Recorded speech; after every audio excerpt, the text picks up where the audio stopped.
The following podcast is sponsored by Structure Tech. Let me just note, there was no preparedness for this.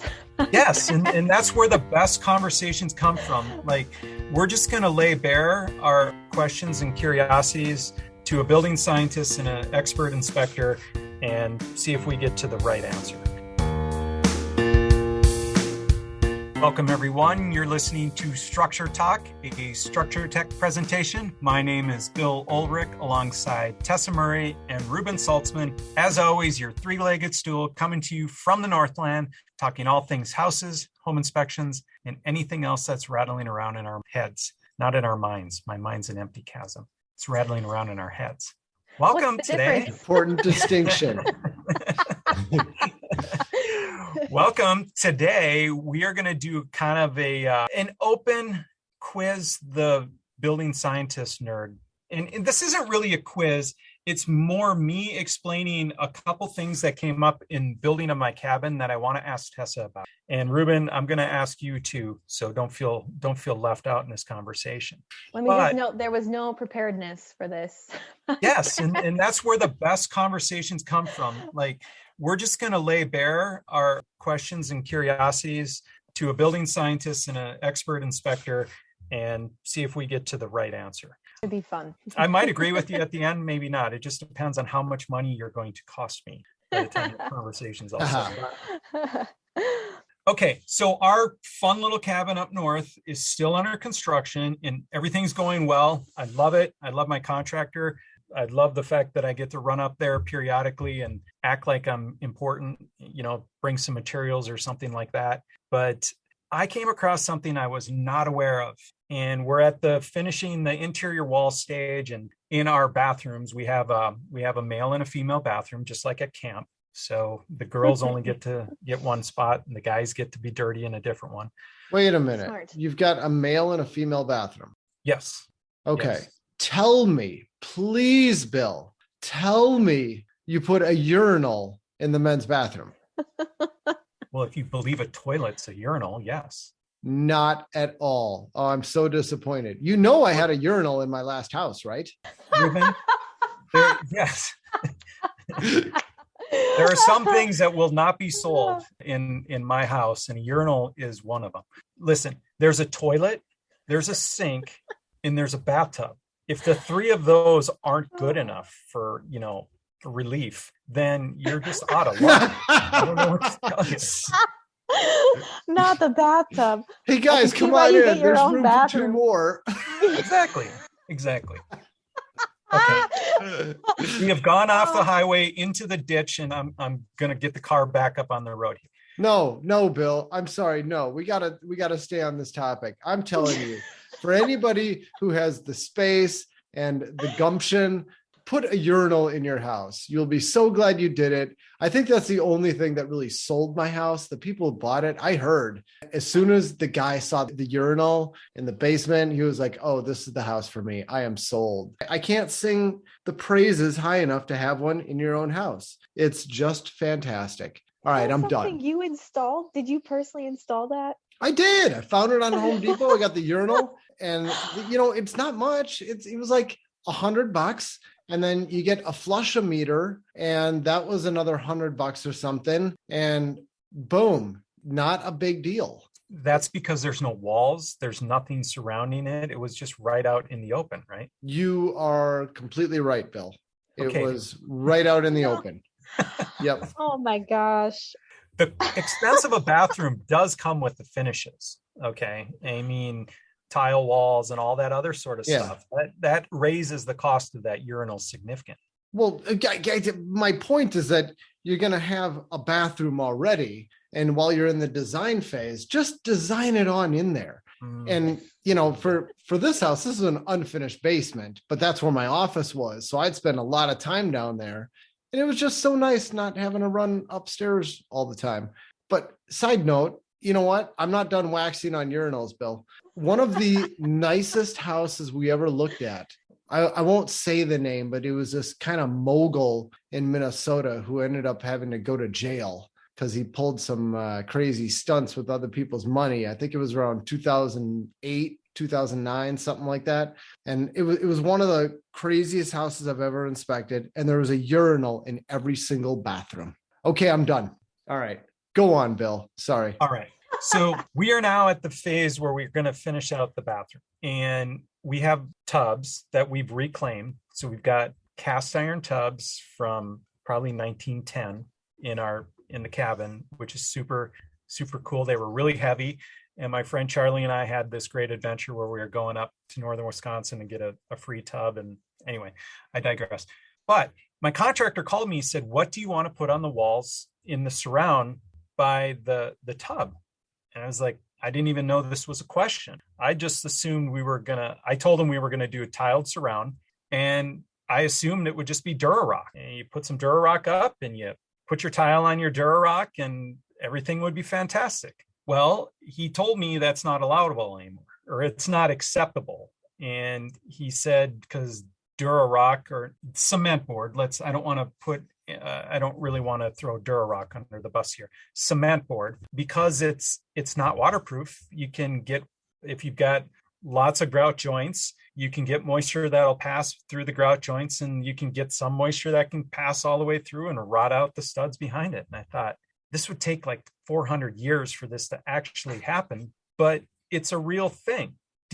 Reuben, did you know that you're not supposed to use this cement board behind tiled surrounds anymore? Yeah, I did hear about that. And I can't remember when that code change happened or which code it was. I feel like I'm super rusty now. You see, we did not rehearse this ahead of time. I can't remember if it's a building code or a plumbing code change. I think it's a building code change, and I want to say it happened around 5 years ago or something like that. So what are you supposed to use now? Well, you're supposed to use some sort of waterproof board or a membrane. You thin set and then you put this membrane down and then you seal it all up that way. So I ended up finding this product that's like a waterproof foam board, super light, but it's got this like concrete skim over the top of it. Mm-hmm. And there's a local distribution company in the Twin Cities that I've never heard of before, Hank's Specialties. I didn't even know this was a store. And they had this product called Weedy Board, WEDI. And apparently it's waterproof and it'll work for my application just fine. Otherwise, there's this membrane called Kerdi, Kerdi. I believe it's sold at the big box stores. And that's the membrane that you can put down and use like a thin set. You trawl on this thin set and then you put this membrane down and then it dries and then you can fix your tiles to the top of that. But yeah, it was like these products. Tessa, the look on your face tells me you had no idea that this was even a thing. Nope, I had no idea. They don't teach this in school about, you guys are the water control people at the building science building. You know, that is above my pay grade. I was unaware of that. And, you know, I've always thought about the moisture that moves through the grout and then back into the wall. But I figured with the cement board back there, it wasn't a huge issue. But for it to be a change in the code, they must have had enough problems with that, you would think. Have either of you ever seen a situation when you were inspecting a house and there was like an open closet behind a tiled shower where you could see cement board that you saw water damage of any sort? Can't say I have. No. No, I mean, I have seen in older homes, like before they use cement board, where the tile is in really bad shape and the grout is cracked and missing, where water will drip back down. But I can't say I've seen a house that's like, in the last 30 years that's had problems with that. But then again, we're not ripping open tiled, walls to look. What I found when I started messing around looking for this membrane or this different type of this Weedy board, there's like a whole industry that I was not aware of. These curbs that are made out of foam that are wrapped in the membrane so that they're super strong, lightweight, and don't absorb water. Because I'm sure, Reuben, you've seen in the past where a plumber or a contractor will actually pour out of cement the curb and then put the membrane underneath and then, pour a shower pan made out of cement. Have you ever been a part of a project like that? I don't think so. No. Oh, interesting. I've seen that a few times. especially in the city, sometimes people will want to put a shower in the basement and it doesn't fit the 2x3 or whatever the standard is. So they just build their own curb and they'll pour it out of concrete. But yeah, like the little boxes the alcoves that you would put in a tiled shower, they're made of this like membrane, you can go buy these boxes. I had no idea, because why would I haven't installed a shower forever, and now I need to. So it's the little things that you come across that seem to make an impression. As a home inspector, Reuben, you're never going to call out cement board on the backside of a tiled shower as being a problem. Well, if I did, what would my recommendation be? Yeah. Rip it out. Okay. Redo it. Yeah. You've got Durock or cement board behind the tiles, and you have a higher potential for water to seep into this material and cause damage. Therefore, tear it all out and redo it. And I realize it's been fine for the last 20 years, yet tear it all out and redo it. Like that's crazy. I would never do that in my own house. I'm sure the tiled shower in my basement has that exact same setup today. And what am I going to do about it? Nothing. Mm-hmm. I'm not going to tell my clients to do anything either. Yeah, I know. I just feel like sometimes we have these solutions that are looking for a problem. And I'm not saying that these manufacturers did this before there was a need. Exactly the opposite of what I'm saying, but it was just one of those things that I had no idea, never even considered it moving forward. I should give you guys an update. We've talked about the exterior walls and the wall finishes in the cabin. Yeah, what did you end up doing? What did you end up putting on the ceiling and the walls? So I did put drywall on the ceiling. Okay. Good. And then I covered it with a veneer of beadboard. Nice. And so that is actually in panels. So those are 4x8 panels that are glued and nailed. So there's not as many holes as you would think, like if you were just nailing it up. Yeah. And that was really funny. The contractor had a hard time working with the material, because after I stained it and varnished it, it kind of began to twist and warp a little bit. And I don't know why that is, but that the beadboard gets pretty thin at areas where the grooves are cut. And he was like, this stuff is a pain to work with, just saying. Was it warping because it was starting to dry out? Like had it been in a warm, dry cabin long enough that it was starting to shrink and contort? Yeah, totally. That's exactly what it was. And when you pick it up from the lumber yard, it's still wet. I don't know what the moisture content is. It's wetter than it was when they installed it. So it moved around a little bit.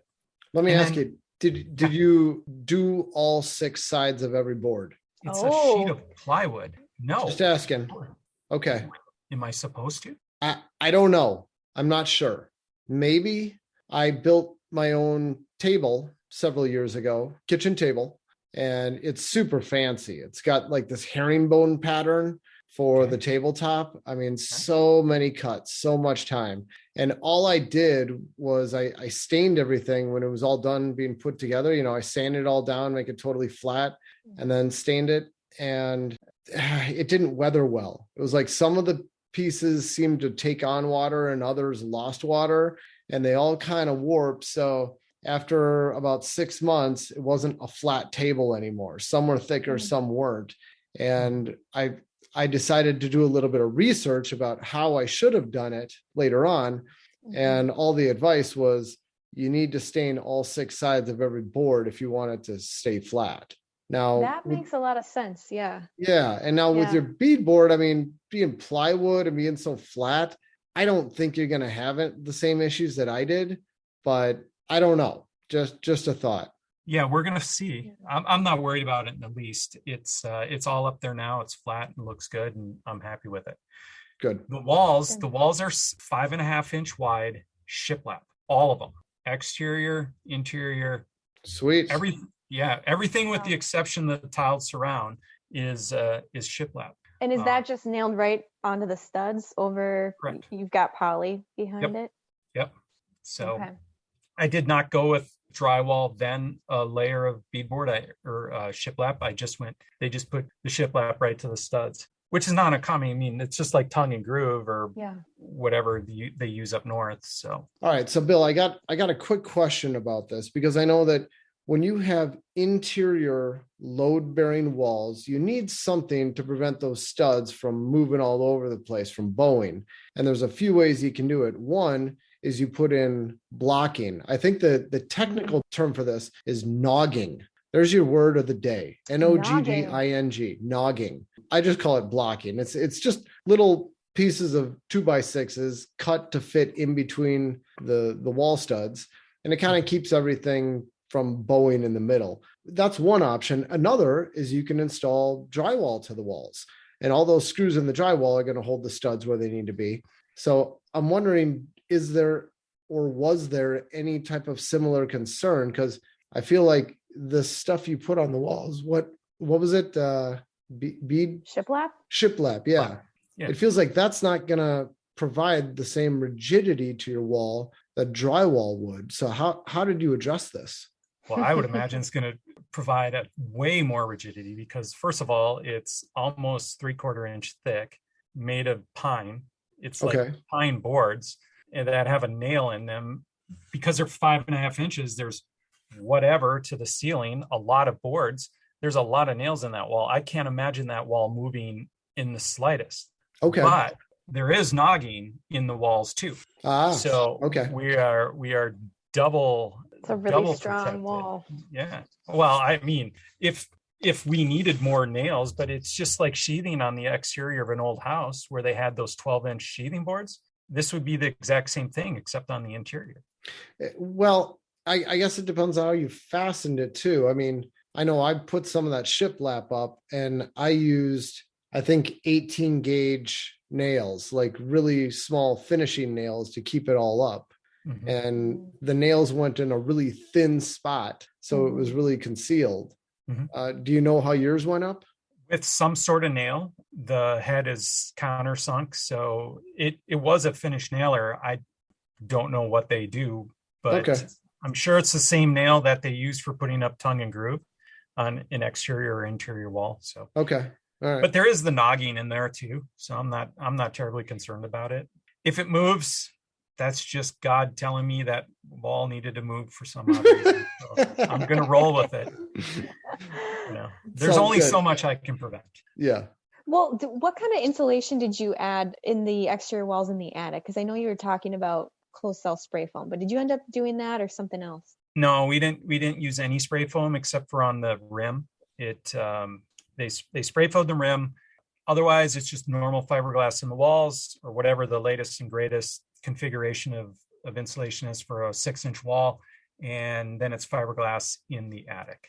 So poly, they sealed everything up and then they sealed all the, I'm sure they went through a few cans of that spray foam where all the wires passed through the studs up into the attic. And then they filled it with insulation.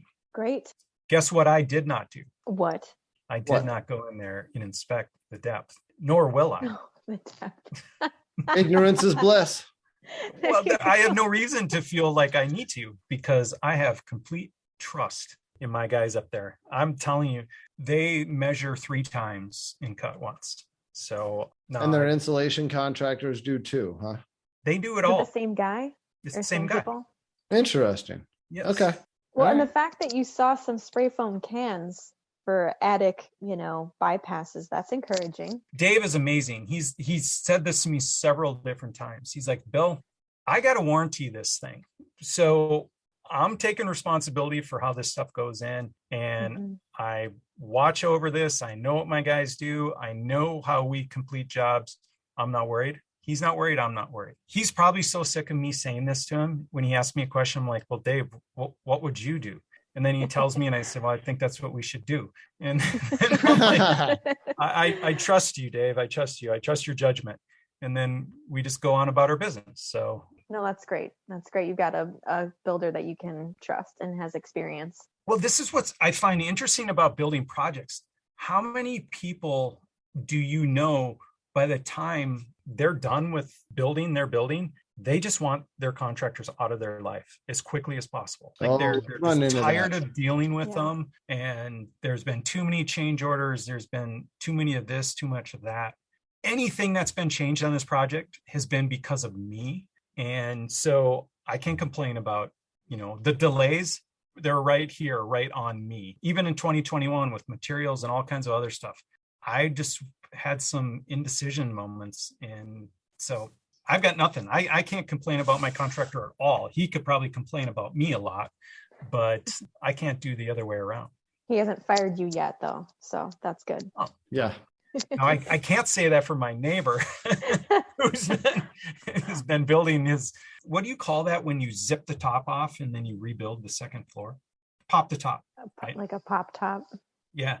So a couple houses down that happened, and they've been going at this project forever. And you can just see the frustration and the contractors are frustrated. The owners are frustrated.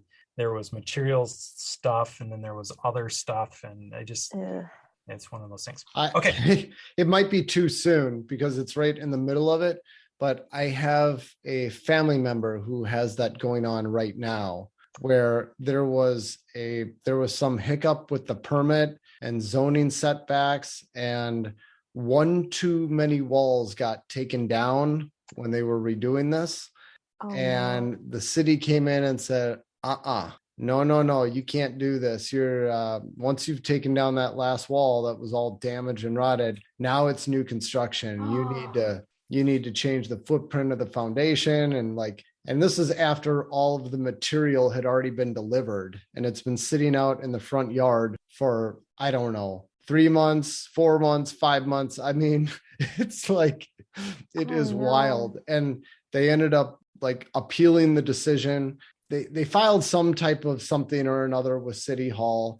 They got turned down. Then they filed an appeal and they won. And now they're being able to proceed with the project. But I mean, it's just, what a nightmare. And they're not living there, of course, because there's really just about no house left right now. But do tell what city. I mean, you don't have to give any specifics. I don't even want to share what city this is. I don't want to share any details because I didn't ask permission to share anything. Gotcha. Well, that is, I mean, there's a fine line between like existing and then a new construction. And if it's just, the matter of one extra wall coming down, that has got to be that's just so frustrating, having to go through that whole process. Yeah. Wow. Tessa, I have another question for you about closed cell spray foam. Yeah, shoot. Is it always and forever water resistant? Water resistant. Well, I don't know if I can answer that question. I'm not qualified, but I mean, in terms of like permeability, different foams have different permeabilities. And so like a closed cell spray foam would be vapor impermeable at a certain But how does that differ from waterproof? That's a good question. I don't know. I mean, if you've you've felt what closed cell spray foam feels like, right? Yeah. And if you poured water on it, it would just roll right off it. Right. And drip like a right duck's off back. it. Yeah. And I don't know. Does it stay like that forever? That's a good question. I don't know. I can tell you that if anybody's seen this guy, his name's, and I might butcher the pronunciation of his last name, I think it's Matt Reisinger. Oh, you yes. guys know who that is? Yeah, he's got some good videos. Oh, yeah. I do YouTube videos and I want to be him. He's really good. Yeah. He's amazing. He's so entertaining and he gets in there and he does this stuff. It's almost like Mythbuster-esque type of experiments. And I just pulled it up on my screen as we were talking about it. And I remember there was one he did. The title of the YouTube video is Water Testing Spray Foam Insulation. Ooh. And, we're just doing this all off the cuff right now. But if I remember right, that spray foam, I mean, if you pour water on it, it's going to run off. But he had it like sitting in a pan of water or something. And then he weighed it before and after, I think. And I might be butchering this. I saw this a few years ago, but it took on a lot of water. Like, was it closed cell or was it open cell? Yeah, I don't remember. I'd say if you want the answer to your question, check out his 14 minute video and you'll get the answer. I'll do that. Okay, Tessa, here's why I'm asking, because I'm just wondering how this would hold up, because the cabin is built on bedrock and there's no real good way to vapor seal that bedrock without stretching a material across. And it's just so imperfect. The most perfect thing we could do would just spray it with closed cell spray foam. Then we would get the benefit of the insulation and the vapor barrier. And I'm just wondering how it'll hold up over time. And I should preface this question with, we are kind of at the top of a hill and then it goes down. And if anybody knows like bedrock, there's cracks and crevices all over the place. And obviously water can run around and it goes to the lowest spot. But whatever, if you've ever driven around up north, you see water leaking out of the side of bedrock all the time. And so hydrostatic pressure, I mean, if we put this down, is it going to be a permanent solution, or will you have to freshen it up at some point? So this is like a crawl space under the house. You're trying to seal out moisture and potentially radon gases. Reuben, who was the guy we had on who talked about radon and said that bedrock is one of the worst things? That was Joshua Kerber with the Minnesota Department of Health. And I remember that, and I was like, well, we're not going to be at the cabin all the time, so maybe low levels of radon coming out of bedrock aren't the worst thing. There's lots of different materials that you can use to try and, seal out moisture and soil gases and all that stuff. And it sounds like you're thinking about doing spray foam because of the unevenness of the bedrock underneath. But and selfishly, I want it to be a storage place too, because if I can scurry around on top of the spray foam, it's hard, it's durable. I can throw a lawn chair or canoe or something up in there and it's not going to be a big deal. But if it's polyethylene and it's just stretched over these sharp jaggedy rocks, it's going to be a vapor permeable vapor barrier by the time I'm done with it. So I wonder if over time, if the way that you were mentioning that water running down the hill and potentially seeping up from the ground, and then bedrock, if it can shift and move, if spray foam may not be a good investment, because it'll be expensive to cover the entire ground with it. And if you do have bulk water sitting in it or on it or running through it, and any movement of that rock, I would think that would probably not be the best use of your money. I'd probably that bedrock isn't moving. I can promise you that moving. Much. I would lean towards doing some type of, plastic material or something that you could put over that dirt, over the rock, and tape, all the seams, and then just make sure you're not going in with any heavy boots walking over it. Just like Reuben was asking what if the walls rack? If the bedrock moves, boy, I got bigger problems. So you're saying don't do it. Reuben, what would you recommend on that? I would go with something more like a pool liner or something a really thick membrane that some of those high-end crawl space and basement waterproofing companies install. And the idea is they put this down over the whole thing, and then you don't go in there with anything other than socks on. And it is clean and dry and gorgeous. I think that'd be the most cost-effective solution. I mean, if it's not, I can't imagine why they're all doing it. Well, you guys got to be cheaper than spray foam. It's got to be. Probably. Yeah. Okay. Now I'm not going to freak anybody out, but here's my big concern about just stretching a membrane. The one or two mice that find their way into this place, I feel like it's going to be New York City underneath this vapor barrier that I can't see through. They're going to just start building condos and high skyscrapers. And the next thing I know, it'll be this thriving community underneath bed liner, my pool liner that's covering the bedrock. So you tell your contractor you want no mice, no holes, buddy. That's all. All right. Well, and you know what? Mice can chew through, they can chew through spray foam too. But, if they chew through the pool liner, you can always tape back over it. This is true. But we're kind of on the tail end of things here. So I'm really excited. I'm not going to let you two up there because you're going to tell me all the things that I did wrong, you inspectors. But no, my wife has been very clear. You don't inspect your friends' houses when you go to visit. Okay. You're not going to have any friends. Okay. All right. Well, then we can reset. She had to tell you that. It's just a joke.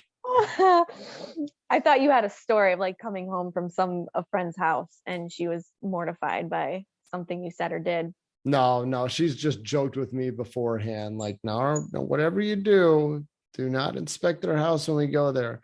And yeah, so I don't comment on other people's houses.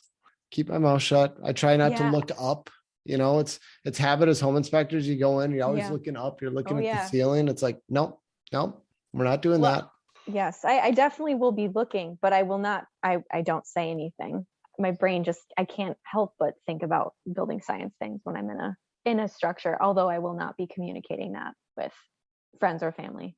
Okay, let's put a wrap on this episode by doing this. Tell me, what is the worst thing you've seen in a friend's home that you literally bit a hole through your lip trying not to talk to them about? That's easy. It was all right, I'm not going to give away too much. I was at a house and I remember seeing a wood stove connected to the same vent as the furnace in a really bad way. It was just totally unsafe. And I pulled somebody else aside, not the homeowner, but I pulled somebody else aside and I said, dude, this is really bad. This is not safe. Like, someone needs to tell them this. And they kind of went, yeah, I suppose. And that as much as what happened there. And not a month later, their house burnt down because of that situation. So yeah, it was like, did I make the right decision or not? Should I have said something? I mean, thankfully, thank God, nobody got hurt. They weren't home, but there's my moral dilemma. Wow. Well, I thought it was going to be something like entertaining. That's just straight up intense. That was bad. Yeah. Wow. For sure. Wow. Tessa, do you have any good stories like that? Well, one thought came to mind. A friend of mine, they have an old house, 1900s, stacked stone foundation, and I was in the basement briefly and looked over and noticed they had a Federal Pacific stab lock panel on the foundation wall, and I thought, oh man, I should probably say something, right? I can't not say something. So I did mention it to them. I said, I noticed your electrical panel downstairs. It's this Federal Pacific, and it's a really dangerous panel and bad breakers and increased risk of fire. And safest thing is to replace that. And I'll send you some more information about it so you can read up on it, and send them a link to the blogs that Reuben has written and everything about it. And I followed back up with them and asked them what, if they did anything or what they thought about it. They're like, it's never been a problem this far. We'll be fine. I thought you were going to say their house burned down, because that was way more likely than the situation that Reuben was explaining. Well, cross your fingers. Not yet, right? But for so many of these situations, where do you draw the line? I mean, you go to somebody's house and you see that they took their smoke alarms down. Do you reprimand them for that? I mean, there's a good potential of dying in a fire without smoke alarms. Same thing with CO alarms, to follow up on last week's podcast. I mean, if you see a carbon monoxide alarm where they took the batteries out, do you admonish your friend for that? And then what if somebody dies later on? You're going to feel bad about, I mean, where do you draw the line? I don't know. If I were to go to this same house again, rewind time, I still don't know if I would say something about that vent. I really don't know. I would like to think that if I was the occupant of a house that had a potential life-threatening situation happening in it, that I would rather know about that and be offended than not know about it and die or lose my house. Same here, Tess. So, but maybe that's not, I can't say that. I can't speak for everyone. Well, let's put a wrap on it. I think that's something to chew on. At what point do you stop pointing out deficiencies? Yeah. For a home inspector, not an easy line in the sand to drop. Well, Bill, do you got any similar stories? No, I get punched on a regular basis. Stop looking. So, because I'm a roof looker. Like, I'm always staring at roofs. I don't know why, but I am. And I notice, oh, there's some missing shingles over there, or there's a vent cap that's been blown off. Like, my neighbor's vent cap was that 2-piece that, slides up and down, and the ones the squirrels always chewed up. That was missing. Plumbing vent cap. Yeah. That was missing for years. And I mentioned it one time, and then I decided, well, whatever. They fixed it. So somebody came along and put a vent on top of it. But no, it's just, I think it's better off. Leave the friendships in place and the home inspecting to some other professional that they aren't well acquainted with. There you go. All right. Well, I think let's put a wrap on this one. We kind of went off the rails with the urinal thing, Reuben, but we made it to the end. Well, I'm glad we did. I thought it was a worthwhile discussion, Bill. Yes. So you're life-changing, obviously, for you. That's right. All right. Life. Now you know where I stand. You do have to post a picture of you. have to post a picture of your ex latrine at your last house. All right, we'll put that in the show notes. All right. Thank you, everybody, for listening. You've been listening to Structure Talk, a Structure Tech presentation. My name is Bill Ulrich, alongside Tessa Murray and Reuben Saltzman. As always, thanks for listening, and we'll catch you next time. For more information on how we can provide you with the right information about your home before you buy or sell, contact us at structuretech.com.